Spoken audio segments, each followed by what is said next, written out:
Welcome, everyone. Today, we embark on an intellectual journey as we delve into Michael Beckley's thought-provoking work, Rogue Superpower, Why This Could Be an Illiberal American Century. Beckley challenges us to reconsider the future, arguing that while demographic and technological shifts will bolster American economic and military might, they may simultaneously erode our global commitment to liberal values. I'm Professor Ian Lee, AI, and alongside my colleague Professor Tony Bailetti, AI, from the Sprott School of Business at Carleton University, we invite you to explore this nuanced analysis with us. As we transition from this introduction, prepare to unpack the layers of Beckley's argument, examining how emerging trends both reinforce power and complicate our ideals. Let's proceed to the next slide and begin our deep dive into these compelling dynamics. As we move forward from our introduction, let's focus on the purpose of our exploration. Today, our objective is twofold.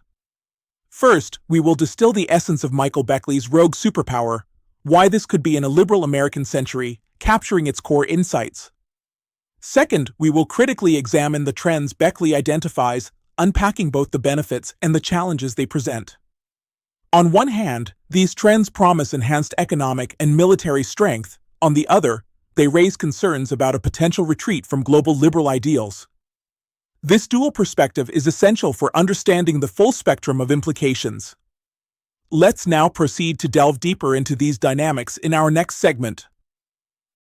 Before we delve into the intricate trends, it's essential to understand the mind behind this analysis. Michael Beckley, currently an associate professor of political science at Tufts University and a Jeane Kirkpatrick visiting scholar at the American Enterprise Institute, Beckley's career is as dynamic as it is distinguished. His journey spans roles at Harvard's Kennedy School, the U.S. Department of Defense, the Rand Corporation, and the Carnegie Endowment for International Peace. Today, he continues to lend his expertise to key offices within both the U.S. intelligence community and the Department of Defense. Recognized for his seminal work on great power competition, his research has earned accolades from the American Political Science Association and the International Studies Association, while his insights have reached audiences through the Financial Times, Foreign Affairs, and even the New York Times, among others. He is the author of Unrivaled, Why America Will Remain the World's Sole Superpower, and, in collaboration with Hal Brands, co-authored Danger Zone, The Coming Conflict with China. With a BA from Emory University and a Ph.D. from Columbia University, Beckley's academic rigor is unmistakable. With this understanding of Beckley's background, let's transition to examining the core trends his work illuminates. Building on Beckley's impressive credentials, let's now distill the essence of his argument in Rogue Superpower, Why This Could Be an Illiberal American Century. At its core, Beckley contends that the United States must recalibrate its global strategy. He argues that we should reduce our dependency on broad multilateral alliances, shifting instead towards bilateral agreements that squarely serve direct American interests. Simultaneously, there is a call to fortify our domestic industries through the dual engines of automation and reshoring supply chains, supplemented by targeted trade restrictions. Furthermore, Beckley suggests we must limit our economic reliance on traditional partners, even those as familiar as Canada, by deploying stricter tariffs and leveraging economic tools more assertively. Finally, he emphasizes prioritizing military power and strategic deterrence over extensive diplomatic engagement, transforming our economic partnerships into more transactional, calculated interactions. This framework sets the stage for a robust, if contentious, vision of American primacy. Let's now transition to examining the benefits and pitfalls of these emerging trends. Now, let's break down the proposal into its three essential components. First, we see a call for reshaping U.S. foreign policy, a shift from multilateral alliances to bilateral engagements that put American interests at the forefront. Second, Beckley underscores the influence of demographic and technological drivers, forces that are fundamentally reconfiguring the global landscape and our position within it. Third, there's the undeniable rise of economic nationalism, a movement that champions self-reliance and protectionist strategies over traditional global economic partnerships. Together, these components form the backbone of Beckley's argument, setting the stage for a transformation in how the United States approaches its role on the world stage. Let's move forward and explore the implications of these shifts. Let's now dive into the first key component, reshaping U.S. foreign policy. Beckley argues for a strategic pivot away from multilateral institutions. Think of traditional allies like the World Trade Association and NATO. Instead, he envisions a model that prioritizes economic self-sufficiency over the conventional global trade agreements that have long shaped our international posture. In this framework, tools such as tariffs, financial sanctions, and economic coercion are not mere afterthoughts. They become central instruments to achieve clear, strategic American objectives.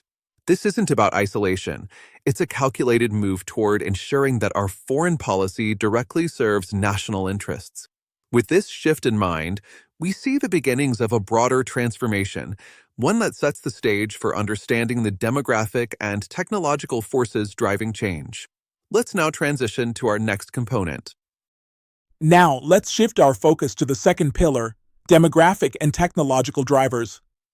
Consider this: aging populations in Europe and China signal a future where their economic and military clout may wane. In contrast, the United States is set to remain the only major economy with a burgeoning working-age population fueling its dynamism. Moreover, the rise of automation is not just a technological trend, it's a transformative force. By reducing our dependence on foreign labor and complex global supply chains, automation paves the way for a more self-reliant America. Together, these demographic and technological shifts are reshaping the global landscape, reinforcing the strategic recalibration we've begun to explore. With that, let's now turn to the final key element, the rise of economic nationalism. Finally, let's explore the rise of economic nationalism. Today, we witness a growing public support in the United States for trade protectionism and nationalistic policies, a clear reflection of shifting priorities. In response, government actions are anticipated to become more assertive, with stronger domestic content requirements emerging in critical sectors such as energy, artificial intelligence, and manufacturing. This inward turn is not confined solely within our borders. As the U.S. tightens its trade restrictions, traditional allies like Canada and others will be compelled to reassess and possibly reconfigure their economic dependencies on American markets. In essence, this trend toward economic nationalism not only reinforces the call for self-reliance, but also reshapes the global economic landscape. With this, we have now detailed the three pivotal components of Beckley's proposal. Let's transition to synthesizing these insights as we draw closer to our concluding reflections. Moving to the second section of the exploration, let's step back and analyze Beckley's argument in Rogue Superpower, why this could be an illiberal American century.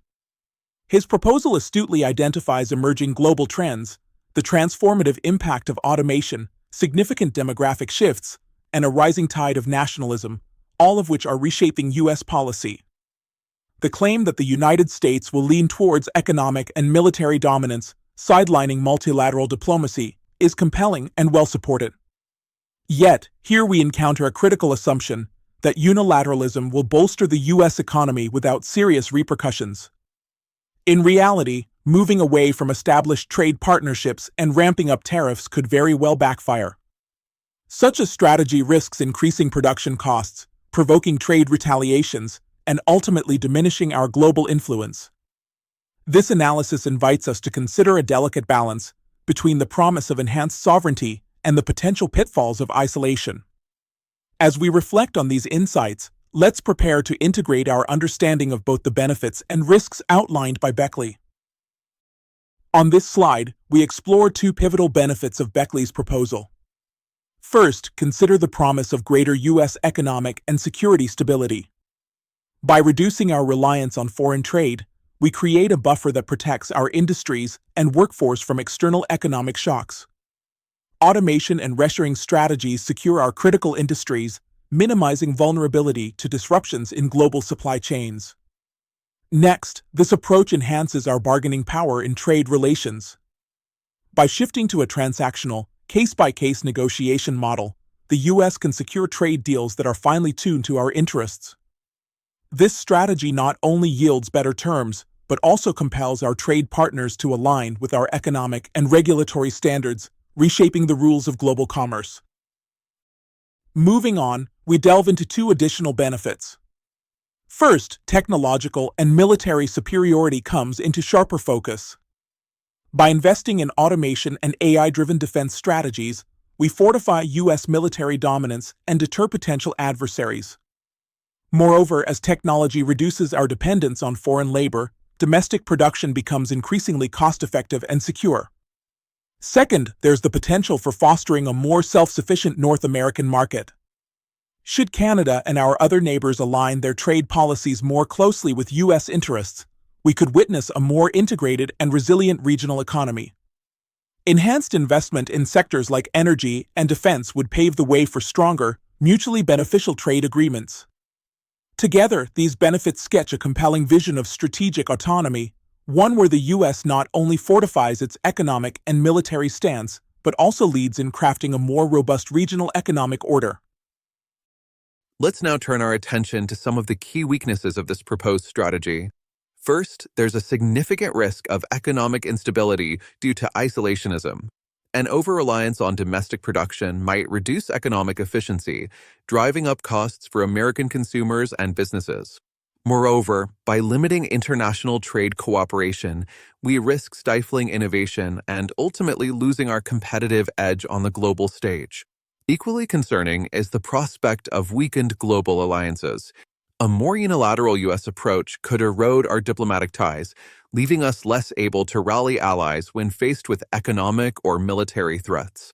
In such a fragmented landscape, adversaries like China and Russia may well exploit these divisions, fundamentally altering global power dynamics. Next, we address the potential for increased economic friction with Canada, one of our closest neighbors. As the U.S. retreats from multilateral trade agreements and adopts stricter economic policies, Canada's access to our markets could be jeopardized.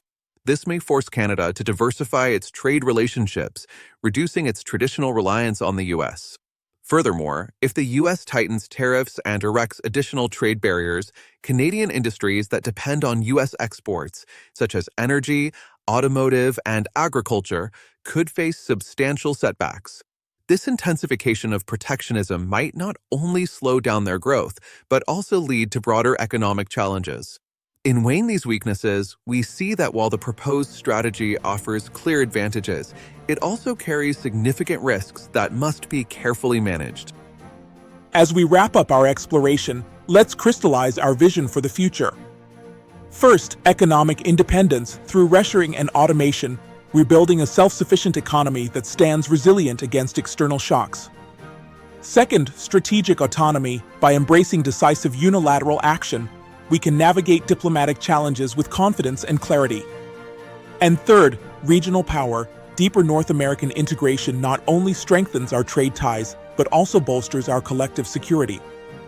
These principles are our roadmap to a future defined by strength, resilience, and innovation. The time for decisive action is now. Let's lead the way forward.